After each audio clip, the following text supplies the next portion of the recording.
O, sino naman pangarap maging bata katulad ni Pinkoy?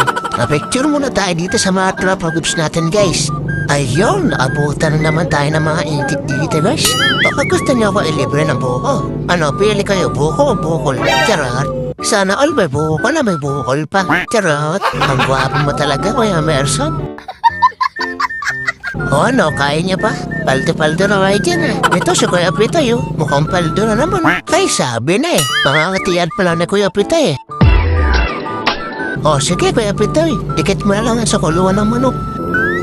Oh, sila Norman to. Sinrot na naman yung sardinas sa bike ko. Oo, ginagawa niya pre. Oh no! Ano yun? Hindi ko alam kung sinadya o hindi sinasadya eh. Gawin na lang, humusga guys.